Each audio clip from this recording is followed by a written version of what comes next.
Hello, everybody, and welcome back to episode 6 of the Pulp. Today we're talking about something that impacts all of us, waste stream management. Specifically, why we don't mix different types of paper, why we never mix paper with plastic, and how this affects the value of our recycled materials. We'll hear from our in-house experts, Martin Roth, our Chief Operations Officer, and Heather Campanella, our Little Chute Operations Manager. But before we get started, I want to be sure to share this episode's keyword, which is separate. So with that said, let's jump right in. Thanks for joining us, Martin and Heather. Thank Hello, you. Bob. Thanks for having us. Yeah, absolutely. As we alluded to, we're here to talk about waste stream management today and how that contributes to sustainability. So can either of you tell us a little bit about that? Sure. Our system uses quite a bit of material coming from the mills, and basically everything that comes through the door is used in our systems.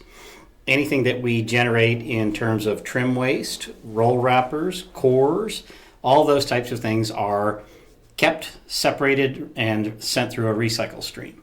Okay. In the paper mill system, it's called broke.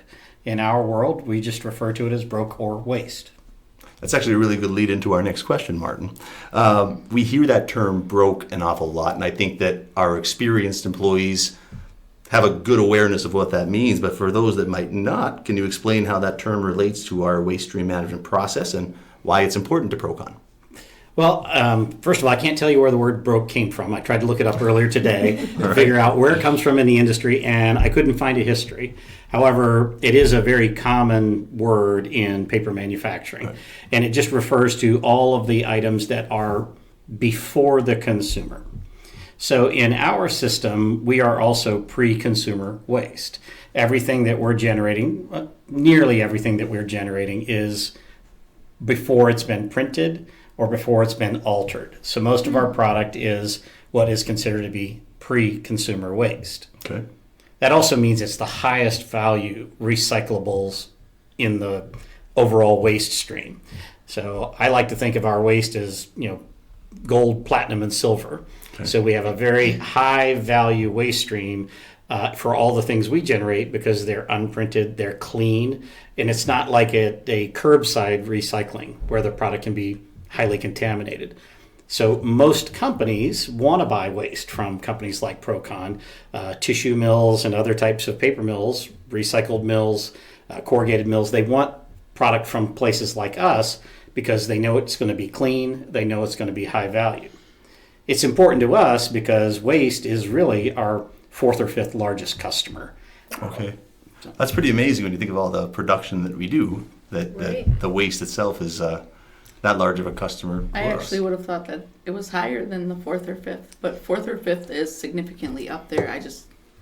With the high attention that we put on it, would have made me think that it was even more than that. It all depends on how you calculate the number of the importance of the customer. If I take out warehousing and if I take out freight in terms of what our customers pay us, then broke is way higher than number 4 or 5. Okay. If we just look at converting revenue, waste is probably number 2. Okay, that makes sense. I feel like a lot of our employees just don't know that and don't see the value in that and what it brings to our company and the importance of separating. Well, outside of taking your bottles and cans back to the recycling plant, I don't think there's a lot of regular consumer comparisons that they can think of it in that way. Which we have now started taking the time in some of our training of breaking down some of them costs. Just comparing a little bit. A truckload of this is comparable to if you bought 5 flat screen TVs or whatever that looks like, to get them to understand where we are with that. That's why we're doing this podcast today, to get it to everybody and make sure they all get that information. Get everybody educated. I'm actually going to go back to a early part of your previous answer where you said you kind of think of it as gold, platinum, and silver. So while I may be a little out of date in my verse, how does that compare to like the categories of chip and SBS and mixed and so on? Mm-hmm. So we've been spending a lot of time over the past few months making sure that everybody understands the different categories of waste. And I mentioned gold, silver, platinum. We can talk about it as a pyramid if you want. At the highest end of our value stream is hard white waste. Well, what's hard white? Hard white is basically your uncoated offset papers from companies like Domtar where there's no coating on it. It's solid white. That means it's 100% fiber. That's what companies really want, because there's no contamination at all. There's no coating in it that they have to clean out. Behind hard white then comes soft white and SBS. Those are also very pure, but they have a little bit of coating on them. And then we start to get lower in the value. So again, gold, platinum, silver. As you start to get lower in the value stream, you get to things like CTMP or TMP, which would be products like the Mesa board or the Billerud that we bring in, the Billerud board, okay. Or the multiply sheets like the one coming in from Rayonier in Beaver Dam. Those start to get lower in value because they have mechanical pulp in them. And then a little bit lower than that are things like the roll wrappers, craft, what we call box cuts. So it's brown in nature. Anything that is at that level still has tremendous value. It's just lower on the pyramid. Okay. And then at the very bottom are things like cores and paper with coating on it of any type of polymer, anything that contains plastic. The key there is if it has polymer or plastic or film on it, it really will contaminate the entire stream. So it has to be kept 100% separate. Right. Even a very small amount will reduce the value of an entire truckload of waste. So that's why it's so important for us to keep everything 100% separated. If you put one bale of a lower cost product on a truck, the entire truck is downgraded. Right. And correct. Am I correct in that it's actually downgraded to a lower value than even that wrong bale would have been? Yes. Right? Because the mixed status, any non-segregated or non-contaminated, you're always going to have a higher value. It can be, because then it's treated as a mixed load. It can either go down to the value of the lowest cost bale, or it can be treated as a mixed load and have an even lower value because it requires sorting. Mm-hmm. Gotcha. So all that work you did to sort those one, or however many you put on, the 5 that you put on, that one cuts it down tremendously. Yeah. For sure. And it's a good point for those employees that are working with this product, that working with that waste, when you look at it from a 4th or 5th largest customer perspective, is just as important as working on the quality of a job that we're running for one of our other largest customers. And I think we can also talk about the form of waste. So I just went through all of the different types of waste. Heather, why don't you talk about how the value goes by the form type, if it's a bale or... Bales are definitely going to be the most value for the tonnage. If we have paper on a core, there's then extra processes, and more often than not, they're then considered cores. They don't get the true paper that's on there. It gets listed as a core or as a mixed. Mixed is going to be our lowest grade. Anytime we have anything that's mixed. And keep in mind, when we ship out by the truckload. It's not a bale or 2 bales or 5 bales. It's 40 bales, typically. And in them 40 bales, if we have one of them that has one piece of something else in it, it then becomes a lower value. We're now moving in the avenue where we are taking off every bit of paper from these cores, and we're making sure that the customers are getting the true paper value, as well as we're getting the revenue for the true paper and separating that. Them are bigger initiatives that we weren't always doing every step in every division, and now we are. Right. And I mean, it's not only, a good business practice, but it just goes down that same path of sustainability and being able to reuse these products and do the right things. A bale ends up being easier to break down in a mill to make it repulpable. Things of that less work that they have to do on their end when we do our steps correctly. So obviously a paper mill is going to want it in bale form, which is why the highest value is in that. We can think of it the same way that a paper mill uses 100% of a tree. When a tree is cut in the forest and it goes to a paper mill, every single part of that tree is used in the process, including the mantle, the leaves, the bark, the tree itself. The stump is left in the ground in many instances to sprout new trees. So even things like turpentine and other side chemicals that are processed off during the pulping process, they're used. So there's almost no industry like our industry where you can utilize 100% of a raw material. When it comes to ProCon, we're treating all of the inbound materials like our trees. We're consuming the material that's on that roll. We're consuming the core. We're using the wrapper. We're saving the plugs. We even wrap up the plastic if it's a film wrap roll, and we hold on to that. The rubber mats that come in trucks that are delivered to us, we hold on to those. The riser pads that sometimes come to us in tractor trailers or on rail cars, we send those out to be recycled. So when you think of ProCon's consumption of inbound materials, 99% of it is recycled in one way or another.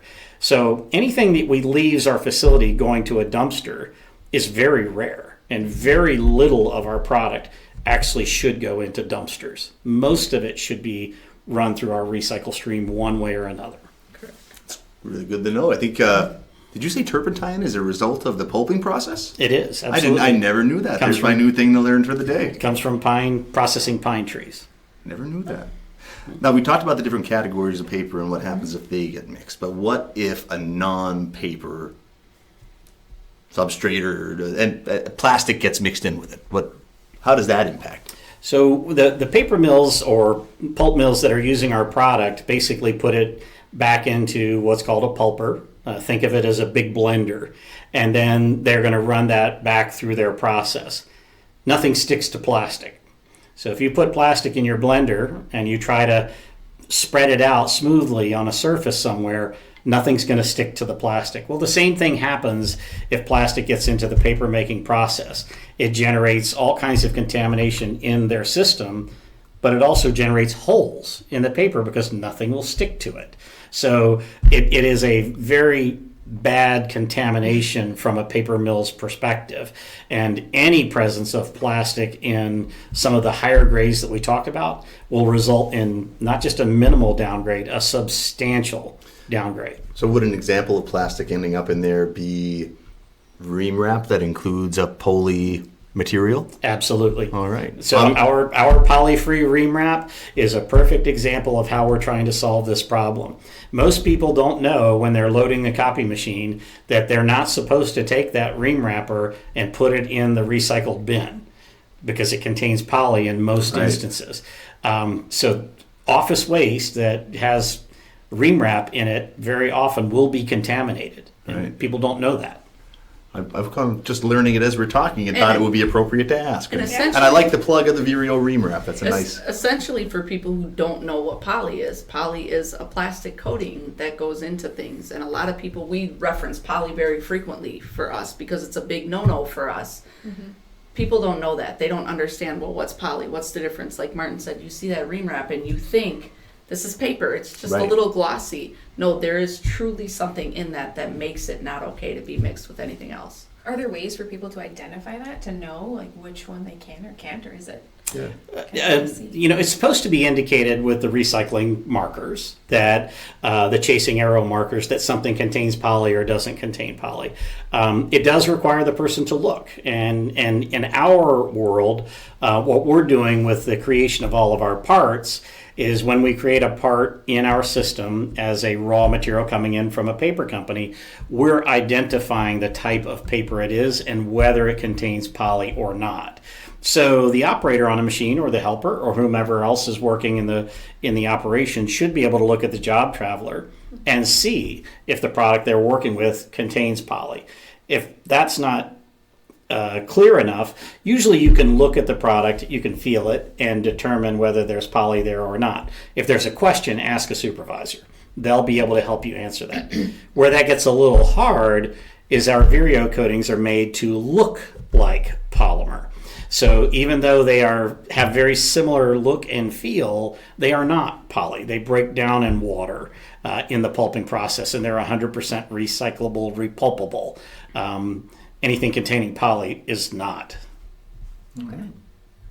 Well, as I look at my talking points, I think we've touched on just about everything that was on my list. But before we get into the closing, anything else you'd like to share with our listeners? Just thank you for the opportunity to talk about it. Absolutely. It's a big deal. It's continuing to grow. So as long as we stay on top of it, we'll continue to grow with it. And I think from a paper standpoint, it's definitely important to us and even more important to the paper mills that are running it. So. Agreed. I think this was very educational and helps a lot of our employees see the value and importance of making sure that we separate and identify our paper properly. Excellent. Thank you. Well, I'd say that's probably a wrap for today's episode. Want to give a big thanks to Martin and Heather for joining us. Hopefully this episode has given all of you a new perspective on why waste stream management matters and why keeping things sorted is so important. At the top of the show, we mentioned today's keyword, which you're not going to repeat now. You'll have to listen to the show again to get it. But I want to remind everybody that keep track of the keywords that we're sharing, going back to last week's episode, which was episode 5. We're going to be sharing those at the top of each episode through our June 6th episode. We'll communicate during that episode how to submit the keywords that you've tracked to be entered into a raffle for a soon-to-be-named prize that I believe will be summer-themed with the timing of the drawing. If you're listening and have any future ideas for episodes or topics that you'd like us to cover, let us know by emailing thepulp@proconusa.com. Until next time, stay curious, stay safe, and keep making ProCon great.